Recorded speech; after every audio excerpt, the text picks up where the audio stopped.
സകല ലോകത്തിന്റെയും രാജാവും എൻ്റെ കർത്താവുമായ നമ്മുടെ ദൈവം വാഴ്ത്തപ്പെട്ടവൻ. ആ ധന്യവും നിസ്തുല്യവുമായ നാമത്തിൽ എല്ലാ പ്രിയപ്പെട്ടവർക്കും ഒരിക്കൽ കൂടെ വന്ദനം അറിയിക്കുകയും തിരുവചന പഠനത്തിലേക്ക് ഹാർദവമായി സ്വാഗതം ആശംസിക്കുകയും ചെയ്യും. കഴിഞ്ഞ ക്ലാസ്സിൽ നമ്മൾ അവസാനിപ്പിച്ച് നിർത്തിയിടത്തു നിന്നും ഇന്നത്തെ പഠനം ആരംഭിക്കാം. അതിനാൽ ഞാൻ ദൈവകൃപയിൽ ശരണപ്പെടുന്നു. വളരെ ഗൗരവമായി പഠിക്കേണ്ടതും 66 പുസ്തകത്തിൽ ഉടനീളം നമ്മൾ കാണുന്നതുമായ പ്രാർത്ഥന എന്നൊരു വിഷയമാണ് ഈ ദിവസങ്ങൾ നമ്മൾ ചിന്തിച്ചുകൊണ്ടിരിക്കുന്നത്. പ്രാർത്ഥനയുടെ ആദ്യത്തെ പ്രയോഗം എവിടാണ് എന്ന് മുതൽ തുടങ്ങി പ്രാർത്ഥനയ്ക്ക് വിശുദ്ധ തിരുവഴുത്തിൽ കൊടുത്തിരിക്കുന്ന 3 പദങ്ങളാണ് നമ്മൾ വിചിന്തനം ചെയ്യുന്നത്. അതിൽ ഒന്നാമത്തെ പദം മാത്രം നാം എടുത്തുള്ളൂ. ആ ഒന്നാമത്തെ പദത്തിന് തന്നെ 3 അർത്ഥങ്ങളുണ്ട് എന്ന് ഞാൻ പറഞ്ഞു. ഒന്ന്, speak to the highest authority, വളരെ ഉന്നതനായ ഔന്നത്യത്തിലിരിക്കുന്ന ഒരു വ്യക്തിയോട് സംസാരിക്കും. അപ്പോൾ ഉന്നതനായ ഒരു വ്യക്തിയോടാണ് സംസാരിക്കുന്നത് എന്നുള്ളതിനാൽ നമ്മുടെ ഭാഷയും നമ്മുടെ ഫിസിക്കൽ അപ്പിയറൻസും നമ്മുടെ ശരീരത്തിന്റെ ചേഷ്ടകൾ, ബോഡി ലാംഗ്വേജ്, പദപ്രയോഗങ്ങൾ ഒക്കെ വളരെ സൂക്ഷ്മതയോടെ ആയിരിക്കണം എന്നാണ് ഒന്നാമത്തെ പദത്തിൽ നിന്നും നമ്മൾ ചിന്തിച്ചത്. പൽ ആൽ, ഒന്നാമത്തെ പദം മാത്രം നമ്മൾ ചിന്തിച്ചുള്ളൂ. പൽ ആൽ എന്ന് പറഞ്ഞാൽ number 1, speak to the highest authority എന്നാണ്. നമ്പർ 2, വീണ് കിടക്കുക. അത് ഞാൻ ഓർപ്പിച്ചു, വീണ് കിടക്കുക. വേറെ എങ്ങും നമുക്കൊരു ആശ്രയത്തിന് ഇടമില്ല, വേറെ എങ്ങോട്ടും പോകാനും ഒക്കുന്നില്ല. മറുപടി കിട്ടുന്നത് വരെ വീണ് കിടക്കുകയാണ്. അതാണ് പ്രാർത്ഥനയുടെ രണ്ടാമത്തെ അർത്ഥം. അല്ല, വാക്കുകൾ തമ്മിൽ തിരികെ പോലും ചെയ്യാതെ ഏതാണ്ടെല്ലാം പുറപുറത്തേറ്റ് യേശുവിന്റെ നാമത്തിൽ ആമേൻ എന്ന് പറഞ്ഞു പോകുന്നതല്ല പ്രാർത്ഥന. മനസ്സിലായല്ലോ? ഒന്ന്, ഔന്നത്യത്തിൽ ഇരിക്കുന്ന ഒരു വ്യക്തിയോട് സംസാരിക്കുന്നു. അപ്പോൾ അതിന്റെ പ്രത്യേകത ഞാൻ പറഞ്ഞതുകൊണ്ട് ആവർത്തിക്കുന്നില്ല. 2, വീണ് കിടക്കുകയാണ്. വേറെ വഴിയില്ല. മനസ്സിലായോ? ഈ നമ്മള് ശ്രദ്ധിച്ചിട്ടുണ്ടോ, ആരെങ്കിലും ഒരു കാര്യം പറയാ, ഞാന് കർത്താവദാസൻ സജിനോട് പറഞ്ഞു, ഞാൻ ആകെ സാമ്പത്തികം അല്പം പ്രയാസത്തിൽ നീക്കുകയാണ്, എനിക്കൊരു 2 ലക്ഷം രൂപ അത്യാവശ്യമായിട്ട് വേണം. ഇപ്പൊ കർത്താവദാസൻ സജിന്റെ പൈസ ഉണ്ടെന്ന് എനിക്കറിയാം. അപ്പൊ അത് വെച്ചോണ്ടാണ് ഞാൻ ചോദിച്ചത്.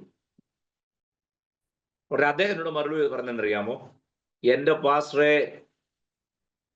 2 ലക്ഷം അല്ല 4 ലക്ഷം വേണമെങ്കിൽ ഞാൻ തന്നേനെ.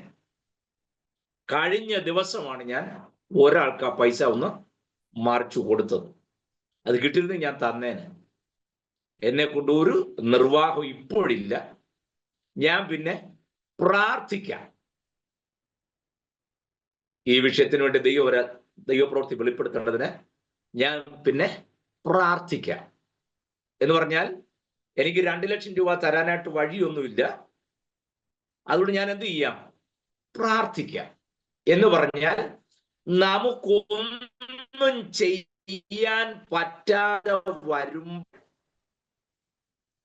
കഴിയുന്ന ഒരു സംഗതിയാണ് പ്രാർത്ഥന. അതാണ് നമ്മുടെ അണ്ടർസ്റ്റാൻഡിങ്. ഒന്നും പറ്റാതെ വരുമ്പോൾ ലാസ്റ്റ് പിന്നെ പറയും, എന്തോ ചെയ്യാനാ, നമുക്കിപ്പോ പ്രാർത്ഥിക്കാം, അല്ല നമ്മൾ എന്താ ചെയ്യുന്നേ എന്ന് പറഞ്ഞാൽ വേറെ വല്ലതും ഉണ്ടായിരുന്നെങ്കിൽ നമ്മൾ അത് ചെയ്തേന്. അങ്ങനെയാണെങ്കിൽ പ്രാർത്ഥിക്കേണ്ട ആവശ്യവും ഇല്ലല്ലോ എന്നല്ലേ അതിനർത്ഥം. എന്നെ കൊണ്ട് വേറെ വഴിയൊന്നുമില്ല, ഞാൻ പിന്നെ പ്രാർത്ഥിക്കാം, അല്ല ഞാൻ എന്താ ചെയ്യുന്നേ.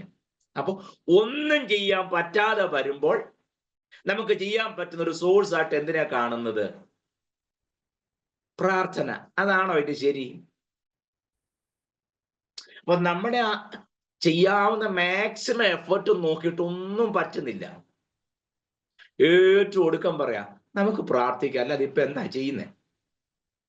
അപ്പൊ ഒന്നും ചെയ്യാൻ പറ്റാതെ വരുമ്പോൾ നമ്മൾ ചെയ്യേണ്ട ഒന്നല്ല ഇത്. അങ്ങനല്ല പറയേണ്ടത്.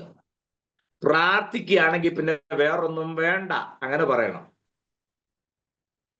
അല്ല ഒന്നും പറ്റാതെ വരുമ്പം പ്രാർത്ഥിക്കുക എന്നുള്ളതല്ല. ക്ലിയർ ആയോ ഞാൻ പറഞ്ഞത്? സ്തോത്രം. ഒന്നും പറ്റാതെ വരുമ്പം പ്രാർത്ഥിക്കുക എന്നുള്ളതല്ല. പ്രാർത്ഥനയാണെങ്കിൽ പിന്നെ വേറൊന്നും വേണ്ട. ധൈര്യമായിട്ടിരിക്കെ ഫസ്റ്റ് നമുക്ക് പ്രാർത്ഥിക്കാം, ദൈവം പ്രവർത്തിക്കും. ഈ വിഷയത്തിൽ പ്രാർത്ഥന അല്ലാതെ വേറെ വഴിയില്ല എന്ന് വേണം പറയാൻ. ക്ലിയർ ആയോ? അല്ലാതെ ഒന്നും പറ്റാതെ വരുമ്പോൾ നമുക്ക് ചെയ്യാൻ പറ്റുന്ന അതിന്റെ കാര്യം എന്നറിയാമോ? ഏറ്റവും ഈസി ആയിട്ടുള്ളൊരു ടാസ്ക് ആണ് പ്രാർത്ഥന എന്ന് നമ്മൾ ധരിച്ചു വെച്ചിരിക്കുന്നത്. അതിന്റെ കാരണം അതാകുമ്പോൾ മുടക്കില്ലല്ലോ. അതുകൊണ്ടാ പ്രാർത്ഥനയ്ക്ക് റിസൾട്ടും കിട്ടാത്തത്. പ്രാർത്ഥനയ്ക്ക് മുടക്കില്ലല്ലോ. മനസ്സിലായോ? അപ്പൊ ചെലവില്ല. എന്തെന്ന് പറഞ്ഞ കാര്യമില്ല. അങ്ങനല്ല. ഈ 46-ാം സംഘത്തിൽ ഒരു വാക്യമുണ്ട്, മിണ്ടാതിരുന്ന് ഞാൻ ദൈവമെന്ന് അറിഞ്ഞുകൊള്ളുവീൻ. 2 പ്രാവശ്യം റിപ്പീറ്റ് ചെയ്ത് പറയുന്നുണ്ട് ആ വാക്യം അല്ലേ? മിണ്ടാതിരുന്ന് ഞാൻ ദൈവമെന്ന് അറിഞ്ഞുകൊള്ളുവീൻ. നിങ്ങൾ ആ സങ്കീർത്തനം ശരിയായിട്ടൊന്ന് പഠിച്ചു നോക്കണേ. ആ മിണ്ടാതിരുന്ന് ഞാൻ ദൈവമെന്ന് അറിഞ്ഞുകൊള്ളുവീൻ എന്നുള്ളതിന്റെ എബ്രായ ഭാഷ കൊടുത്തിരിക്കുന്ന പദത്തിന്റെ അർത്ഥം എന്നറിയാമോ? അനങ്ങാതിരിക്കുക, കൈ കെട്ടി വെക്കുക എന്ന്. നമ്മൾ ഈ മിണ്ടാതിരിക്കുക എന്ന് പറഞ്ഞ കാരണം ഉണ്ടല്ലോ, ബൈബിൾ ക്ലാസ്സിൽ വന്നാലും സ്വോത്രം പറയല്ല, സഭായത്തിന് ചെന്നാലും സ്വോത്രം പറയല്ല, ഉപവാസ പ്രാർത്ഥന വാക്യം ഉണ്ടല്ലോ, മിണ്ടാതിരുന്ന് ഞാൻ ദൈവമെന്ന് അറിഞ്ഞുകൊള്ളുവീൻ. മിണ്ടാതിരിക്കാൻ അല്ല അതിനർത്ഥം. അനങ്ങാതിരിക്കുക, കൈ കെട്ടി വെക്കുക എന്നാണ്. എന്ന് പറഞ്ഞാൽ നീ കുറച്ച് കിടന്ന് അധ്വാനിച്ചില്ലേ, എന്നിട്ട് നിന്റെ കൈ കൊണ്ട് വല്ലതും നടന്നോ? ഇല്ലല്ലോ. ഇനി നിന്റെ കൈ ഒന്ന് അടക്കി വെച്ചേ, അപ്പോൾ ഞാൻ എൻ്റെ കൈ പ്രവർത്തിക്കും. നമ്മുടെ വിഷയത്തിൽ ദൈവം പ്രവർത്തിക്കാത്തതിന്റെ കാര്യം എന്നറിയാമോ? നമ്മുടെ കൈ കൊണ്ട് നമ്മൾ ഒത്തിരി അധ്വാനിക്കുന്നുണ്ടല്ലോ. പിന്നെ ഇപ്പൊ ദൈവത്തിന് എന്താ പണി? മനസ്സിലായില്ലല്ലേ? നമ്മൾ പരമാവധി നമ്മുടെ കൈ കൊണ്ട് ഇതെല്ലാം ചെയ്ത് നോക്കുന്നുണ്ട്. നമ്മളും കൈകൊണ്ട് പ്രവർത്തിക്കുന്നു, തമ്പുരാനും കൈകൊണ്ട് പ്രവർത്തിക്കുന്നു. രണ്ടും നടക്കുകയല്ല. ഏതിലും ഒന്നേ പറ്റൂ. ദൈവം തന്റെ മഹത്വം ആർക്കും വിട്ടുകൊടുക്കുകയല്ല. അതിൻ്റെ അകത്ത് നമുക്ക് നമ്മുടെ ഭാഗത്ത് റെസ്പോൺസിബിലിറ്റി ഇല്ലെന്നല്ല. നിങ്ങൾ വേറെ ചിന്തിച്ചു പോകരുത്. മനസ്സിലാവുന്നുണ്ടോ? അപ്പോൾ ഞാൻ പറഞ്ഞു വന്ന വിഷയം, ഒന്നും പറ്റാതെ വരുമ്പോൾ ചെയ്യാനുള്ള ഒരു സോഴ്സായി പ്രാർത്ഥനയെ കാണരുത്. ഒരു ദൈവത്തിനെ സംബന്ധിച്ചിടത്തോളം ഒരു ദൈവത്തിന്റെ പ്രാണവായുവാണ് പ്രാർത്ഥന. സ്തോത്രം. ശ്വാസം വിടാതെ ജീവിക്കാൻ പറ്റുമോ? ഇല്ലല്ലോ. അങ്ങനെയാണ് ഒരു ദൈവത്തിനും കർത്താവിനോട് സംസാരിക്കാതെ ജീവിക്കാൻ ഒക്കത്തില്ല. ഞാൻ മടങ്ങി വരുന്നു. അപ്പോൾ ഒന്നാമത്തെ പോയിന്റ്, പൽ ആൽ എന്ന വാക്കിന്റെ ഒന്നാമത്തെ അർത്ഥം speak to the highest authority. Number 2, വീണ് കിടക്കുക. മൂന്നാമത്തെ പോയിന്റ് ഞാൻ പറഞ്ഞു, നടക്കുകയില്ല എന്ന് ലോകം നിന്നോട് പറയുന്ന കാര്യങ്ങൾ നടത്തി തരണമെന്ന് നിനക്ക് എന്നോടൊന്ന് പറയാൻ പറ്റുമോ? കണ്ടോ? പൽ ആൽ. ഉൽപ്പത്തി പുസ്തകം 18-ാം അധ്യായത്തിൽ ദൈവം ഇറങ്ങി വന്ന് അബ്രഹാമിനോട് സംസാരിക്കുന്ന ഭാഗമാണ്. അബ്രഹാമിനോട് ദൈവം പറയാ, ഇനിയൊരു തലമുറ ഉണ്ടാവുകയില്ലെന്നല്ലേ? നിങ്ങൾക്ക് രണ്ടുപേർക്ക് ഫിസിക്കലി എന്നുള്ള കണ്ടീഷൻ അല്ലെന്നും അല്ലേ? ഒരു കാരണവശാലും ഇനി ഒന്നും നടക്കുകയില്ല. അങ്ങനെ ഒരു കാരണവശാലും ഇനി ഒന്നും സംഭവിക്കയില്ല എന്ന് ലോകം നിങ്ങളോട് പറയുന്ന കാര്യങ്ങൾ നടത്തി തരണമെന്ന് നിങ്ങൾക്ക് എന്നോടൊന്ന് പറയാൻ പറ്റുമോ? കണ്ടോ? അപ്പൊ ദൈവം അത് കേൾക്കാനും നോക്കിയിരിക്കുക. നമ്മുടെ പ്രാർത്ഥന ഒന്ന് സ്കാൻ ചെയ്ത് നോക്കുന്നല്ല, എന്നിട്ട് അതിന് സബ്സ്റ്റൻസ് എന്തൊക്കെയാണെന്ന് ഒന്ന് അനലൈസ് ചെയ്ത് നോക്കും. അബ്രഹാമിനോട് ദൈവം പറയുകയാണ്, നീ ഒരിക്കലും സംഭവിക്കയില്ല എന്ന് ലോകം നിന്നോട് പറഞ്ഞ കാര്യങ്ങൾ നടത്തി തരാൻ നീ എന്നോടൊന്ന് പറഞ്ഞാലേ ചെയ്യുള്ളൂ. സ്തോത്രം. അപ്പോ ഒരു പോസിബിലിറ്റിയും ഇല്ലാത്ത ഇടത്തും പ്രവർത്തിക്കാൻ ദൈവം താല്പര്യത്തോടെ നിൽക്കുക. നമ്മുടെ ഒരു വാക്കിന് വേണ്ടി അർത്ഥാൽ ദൈവം വെയിറ്റ് ചെയ്യുക. നമ്മൾ ധരിച്ചു വെച്ചിരിക്കുന്നത് മുഴുവൻ നമുക്ക് വേണ്ടി ഒന്നും ചെയ്യാത്ത, നമ്മളിങ്ങനെ പട്ടിണി കിടന്ന് പ്രാർത്ഥിച്ചും മല്ലു പിടിച്ചാലും മാത്രമേ ദൈവം തരൂ. അങ്ങനെ ഒരു ദൈവത്തെയാണ് നമ്മൾ സേവിക്കുന്നത്. നമ്മുടെ ചിന്ത. എന്നാ ഈ അപ്പൻ അങ്ങനല്ല. എങ്ങനെയാണ് തന്റെ കുഞ്ഞിനെ ഒന്ന് അനുഗ്രഹിക്കാൻ പറ്റുന്ന ഒരു സോഴ്സ് നോക്കി നടക്കുന്ന ഒരു അപ്പനാ നമുക്കുള്ളത്. അല്ല നമുക്കൊന്നും തരാതെ മാറ്റി വെച്ച്. സ്വോത്രം. ഞാൻ ഓർക്കുക, തമ്പുരാന്റെ ഭണ്ഡാരത്ത് വല്ലതും ഉണ്ടോ? നിങ്ങൾ ചിന്തിച്ചിട്ടുണ്ടോ? ഇസ്രായേൽ മക്കൾക്ക് എല്ലാ ദിവസവും രാവിലെ മന്ന പൊഴിച്ചിട്ട് കൊടുത്തേക്കുക. എല്ലാ ദിവസവും രാവിലെ അത് പെറുക്കിയെടുത്ത് ഇടിച്ച് പൂപ്പമാക്കി ഭക്ഷിക്കണം. അതിനെക്കുറിച്ചൊരു കണക്ക് ഒരു ദൈവദാസൻ പറഞ്ഞത്. എത്രത്തോളം അത് ശരിയാണെന്ന് എനിക്ക് അറിഞ്ഞുകൂടാ, എങ്കിലും എനിക്കത് ഭയങ്കര എന്നെ ടച്ച് ചെയ്തു. തന്റെ പുസ്തകത്തിൽ അദ്ദേഹം എഴുതിയിരിക്കുന്നത്, 22 ബോഗിയുള്ള ട്രെയിൻ വന്ന് നിൽക്കുന്ന നിങ്ങൾ മനസ്സിൽ കണ്ടേ. 22 ബോഗിയുള്ള ട്രെയിൻ. ഓരോ കമ്പാർട്ട്മെന്റിലും 450 ടണ്ണാണ് അതിനകത്ത് ധാന്യം കൊള്ളുന്നെന്നാ പറയുന്നത്. 450 ടൺ. 450 ടൺ വീതമുള്ള 21, 22 ബോഗികൾ വന്ന് നിന്നാൽ എങ്ങനെ ഇരിക്കും? അത്രയുമാണ് ഇസ്രായേൽ മക്കൾക്ക് ഒരു ദിവസം രാവിലെ വേണ്ട മന്ന. ഒരു ദിവസം. നിങ്ങൾ മനസ്സിൽ ആ ട്രെയിൻ എന്ന് കണ്ടു നോക്കിക്കേ. 22 ബോഗിയുള്ള ഒരു ഗുഡ്സ് ട്രെയിൻ കിടക്കുക. ഓരോ കമ്പാർട്ട്മെന്റിനകത്തും 450 ടൺ മന്ന വീതം. അങ്ങനെ 22 കമ്പാർട്ട്മെന്റ് ഉള്ള ട്രെയിൻ വന്നിക്കുക രാവിലെ. ട്രെയിൻ അവിടെ ഇല്ല, മനസ്സിലാക്കാൻ വേണ്ടി ഞാൻ പറയാം. അല്ലെ നാളെ ഏത് പാളത്തൊക്കെ വന്നെന്ന് ചോദിച്ചാൽ എന്നോട് സംശയം ചോദിച്ചേക്കരുത്. വിഷയം മനസ്സിലാക്കാൻ ഞാൻ അങ്ങനെ പറഞ്ഞതാ. അപ്പോൾ ഒരു ദിവസം രാവിലെ അവർ പെറുക്കുന്ന അത്രയാ. ഞാൻ ചോദിക്കട്ടെ, ഒരു ദിവസം അത്രയും. അപ്പൊ ഒരാഴ്ചയിലാണെങ്കിലോ എത്ര വേണ്ടി വരും? ഒരു മാസമാകുമ്പോ, ഒരു വർഷമാകുമ്പോ, ഇസ്രായേൽ മക്കൾ ഒരു വർഷമാണോ പെറുക്കിയത്? 40 വർഷം ഈ കണക്കിന് പെറുക്കുകയായിരുന്നു. എന്നിട്ട് നിങ്ങൾ പറ, അങ്ങനെയാണ് തമ്പുരാന്റെ ഭണ്ഡാരത്ത് വല്ലതും ഉണ്ടോ? എന്റെ ദൈവമേ. അപ്പൊ തമ്പുരാന്റെ പാണ്ഡികശാലയെ കുറിച്ച് ഒന്ന് ചിന്തിച്ചു നോക്കിയേ. Price the Lord. ആ അപ്പന്റെ മക്കളാ നമ്മൾ. എങ്ങനെ തന്റെ തലമുറയ്ക്ക് എന്തെങ്കിലും കൊടുക്കാം എന്ന് അന്വേഷിച്ച് നടക്കുന്ന ഒരു അപ്പനാ നമുക്കുള്ളത്. അല്ലാതെ തരാതെല്ലാം മാറ്റിവെക്കുന്ന അപ്പനല്ല. സ്തോത്രം. ഞാൻ അങ്ങനെ പോയി കഴിഞ്ഞാൽ ഒരു ഉപവാസപ്രാർത്ഥന മെസ്സേജ് പോലെ ആയി പോകും എന്നുള്ളതിനാൽ ഞാൻ വിഷയത്തിലേക്ക് വരുമ്പോൾ, ഒന്നാമത്തെ പദത്തിന്റെ 3 അർത്ഥങ്ങൾ ഞാൻ പറഞ്ഞു. പൽ ആൽ എന്ന് പറഞ്ഞാൽ speak to the highest authority. 2 വീണ് കിടക്കുക. 3 നടക്കുകയില്ല അത് ലോകം നിന്നോട് പറയുന്ന കാര്യങ്ങൾ നടത്തി തരാൻ നിനക്ക് എന്നോടൊന്ന് പറയാൻ പറ്റുമോ? പ്രാർത്ഥനയുടെ ഒന്നാമത്തെ തലം നമ്മൾ കണ്ടു. രണ്ടാമത്തെ പദം പഗ് ആ എന്നാണ്. പ്രാർത്ഥന എന്നുള്ളത് രണ്ടാമത്തെ എബ്രായ പദം പഗ് ആ എന്നാണ്. അതിന്റെ അർത്ഥം എന്നറിയാമോ? 2 അർത്ഥമുണ്ട്. അല്ല, ഒന്നാമത്തെ അർത്ഥം നമ്മുടെ നാടൻ ഭാഷ പറയല്ല, പാഴാണ്. യെസ്, പാഴ്. Good for nothing. Good for nothing. ഒന്നിനും കൊള്ളാത്ത,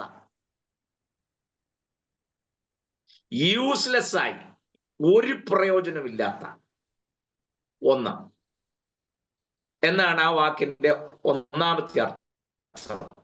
പഗ് പറഞ്ഞാൽ ഒന്നിനും കൊള്ളാത്ത പാഴായ ഒന്ന്. രണ്ടാമത്തെ അർത്ഥം എന്നറിയാമോ? I need a touch. എനിക്കൊരു സ്പർശനം ആവശ്യമാണ്. Why? I am good for nothing. അതുകൊണ്ട് I need a touch. മനസ്സിലാകുന്നുണ്ടോ പ്രാർത്ഥന രണ്ടാമത്തെ തലം? ഞാൻ വെറും പാഴാണ്, ഞാൻ ഒന്നിനും കൊള്ളുകയില്ലാത്തതാണ്, ഒരു പ്രയോജനമില്ലാത്തതാണ്. But I need a touch. വെറും പാഴായ ഒന്നിനും കൊള്ളാത്ത എന്നെ അങ്ങൊന്ന് തൊടണം, അങ്ങൊന്ന് തൊടണം, അങ്ങൊന്ന് തൊടണം. എന്റെ ഹൃദയം വല്ലാതെ സന്തോഷത്താൽ നിറയുന്നു. പഗ് ആ എന്ന് പറഞ്ഞാൽ ഒന്നിനും കൊള്ളാത്ത വെറും പാഴായതിനെ പ്രാർത്ഥനയിൽ നമ്മൾ പറയാ, എന്നെ ഒന്ന് തൊടണം, എന്നെ ഒന്ന് തൊടണം. ഞാൻ ഒന്നിനും കൊള്ളാത്തവൻ, ഒന്നിനും പ്രയോജനപ്പെടാത്തവൻ, ആർക്കും വേണ്ടാത്തവൻ, ഒരു കഴിവുമില്ലാത്തവൻ, ഒന്നും ആയിത്തീരാൻ കഴിയാത്തവൻ. ബട്ട് അങ്ങനെ ഒന്ന് തൊടണം, അങ്ങനെ ഒന്ന് തൊടണം. അതാണ് പ്രാർത്ഥന. മനസ്സിലാകുന്നുണ്ടോ ഞാൻ പറഞ്ഞത്? നമ്മൾ പലപ്പോഴും ഇങ്ങനെയാണ് ചിന്തിക്കുന്നത്. കർത്താവദാസൻ സജിൻ ഇവിടുത്തെ ചാൻസ് എല്ലാം കളഞ്ഞ ഗുജറാത്തിൽ പോയി ഗ്രാമത്തിലൂടെ ഗാവേറിൽ കൂടെ അലയുകയാണ്. കൂടെ പഠിച്ചവരൊക്കെ നല്ല സ്ഥാനത്തും നല്ല സഭയും ഇഷ്ടം പോലെ ആളുകളും മാന്യമായ പദവിയും, ഞാൻ മാത്രം അന്യഭാഷക്കാരുടെ നടുവിൽ ഒന്നിനും കൊള്ളാത്തവനായി, വെറും പാഴായി, സ്വന്തം സഭ ഉണ്ടാക്കാൻ കഴിയാതെ, 10 പേരെ കൂട്ടാൻ കഴിയാതെ, കുടുംബജീവിതത്തെ കുറിച്ച് പോലും ചിന്തിക്കാതെ, ദൈവം നൽകിയ ദർശനമാണെന്ന് പറഞ്ഞ് ഇറങ്ങിപ്പോയി. ഞാനൊരു പാഴാണല്ലേ, ഞാനൊരു പാഴാണല്ലേ. നോ. തിരുമ്പാകെ പ്രാർത്ഥനയ്ക്കേണ്ട മുട്ടുമടക്കുമ്പോൾ അവിടെ സംഭവിക്കുന്നതെന്നറിയാമോ? പാഴായ എന്നെ അങ്ങൊന്ന് തൊടണം, അങ്ങൊന്ന് തൊടണം. I need a touch. അങ്ങനെ ഒന്ന് സ്പർശിക്കണം. സ്തോത്രം. എനിക്ക് ആ ഒരൊറ്റ പോയിന്റ് മാത്രം ആഴ്ചകളോളം പറഞ്ഞാൽ കൊള്ളാമെന്നുണ്ട്. പക്ഷെ ഞാൻ ഒന്നും വിശദീകരിക്കുന്നില്ല, ഞാൻ നിങ്ങൾക്ക് വിട്ടുതരികയാണ്. നിങ്ങൾ അത്യാവശ്യം ദൈവവചനത്തിൽ പരിജ്ഞാനമുള്ളവരല്ലേ? ദൈവം തൊട്ടതിനൊക്കെ വന്ന മാറ്റം നിങ്ങളൊന്ന് കണ്ടു നോക്കിയേ.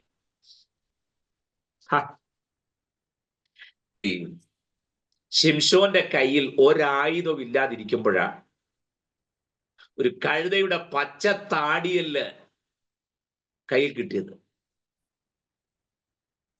അത് കയ്യിൽ വന്നപ്പോൾ നാസിർ വ്രതക്കാരനായ ശിംശോന്റെ മേലുണ്ടായിരുന്ന അഭിഷേകത്തിന്റെ ശക്തി ആ കഴുതയുടെ പച്ചത്താടിയലിലും വ്യാപരിച്ചു. കണ്ടോ?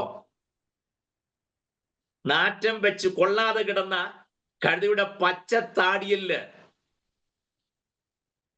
ജീവിതത്തെ വ്രതത്തിൽ കാത്തു സൂക്ഷിക്കുന്ന ഒരുവന്റെ കയ്യിൽ കിട്ടിയപ്പോൾ, അവൻ അതിലൊന്ന് തൊട്ടപ്പോൾ ഏറ്റവും ഷാർപ്പൻഡ് വെപ്പണായി, മൂർച്ചയുള്ള ആയുധമായി മാറി.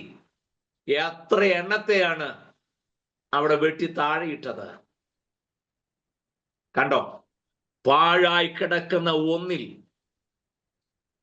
ദൈവത്തിന്റെ സ്പർശനമുണ്ടായാൽ, ദൈവശക്തി അതിൽ വ്യാപരിച്ചാൽ, പാഴാണെന്ന് ലോകം പറയുന്നതിനെ കൊണ്ട് ലോകത്തെ കീഴ്മേൽ മറിക്കുന്നവർ ഇവിടെയും എത്തിയോ എന്ന് അപ്പോസ്തലന്മാരെ കുറിച്ച് പറഞ്ഞതുപോലെ കാര്യങ്ങളെ കീഴ്മേൽ മറിക്കുന്ന ഒരു ശക്തിയാണ് പ്രാർത്ഥനയിൽ ദൈവം നമ്മെ തൊടുമ്പോൾ സംഭവിക്കുന്നത്. ഹല്ലേലൂയ. മനസ്സിലാൻ ഞാൻ വിശ്വസിക്കുന്നു. വെറുതെ പ്രാർത്ഥിക്കുകയല്ല നമ്മൾ പ്രാർത്ഥനയിൽ. I need a touch. സ്തോത്രം. കണ്ടോ?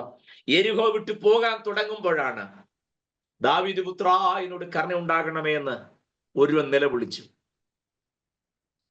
സ്തോത്രം. അപ്പോൾ അവൻ നിന്നു, അവനെ വിളിപ്പീൻ എന്ന് പറഞ്ഞു. അവൻ ആ വിളിച്ച വിളിയായിരുന്നു കറക്റ്റ് ആയത്. ഞാൻ മുൻപ് പറഞ്ഞിട്ടുള്ളൂ, ഞാൻ ആവർത്തിക്കുന്നില്ല. അവൻ എന്താ ദാവീദ് പുത്ര എന്ന് വിളിക്കാൻ കാരണം എന്നറിയാമോ? ഞാൻ മുമ്പ് പറഞ്ഞിട്ടില്ലേ? അതോ ഇല്ല? ഉണ്ടെന്നോ ഇല്ലെന്നോ എന്തെങ്കിലും സിഗ്നൽ കാണിക്കാമോ? കേട്ടിട്ടുണ്ടെന്നാണോ ഇല്ലെന്നാണോ? എന്താ ഇവൻ ദാവീദ് പുത്ര എന്ന് വിളിക്കാൻ കാരണം?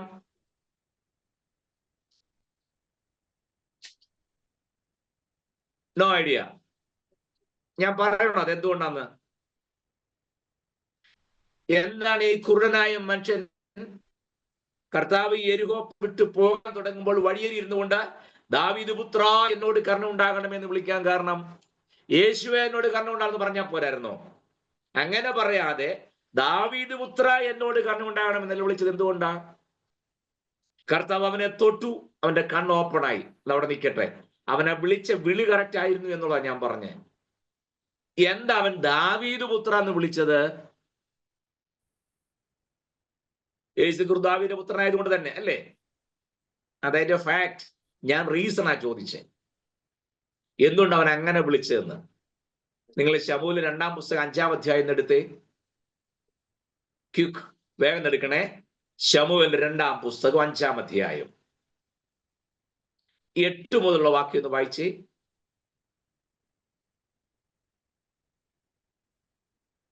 അന്ന് ദാവീദ് ആരെങ്കിലും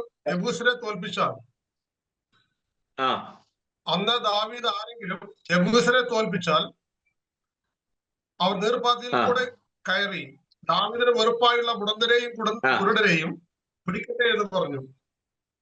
അതുകൊണ്ട് ഒരു മിനിറ്റ്. ദാവീദിന് വെറുപ്പായുള്ള കുരുടരെയും മുടന്തരെയും പിടിക്കട്ടെ. ഇനി വായിച്ചു എന്ന് പറഞ്ഞു. അതുകൊണ്ട് കുരുടരും മുടന്തരും വീട്ടിൽ വരരുത് എന്നൊരു ചൊല്ല് നടപ്പായി.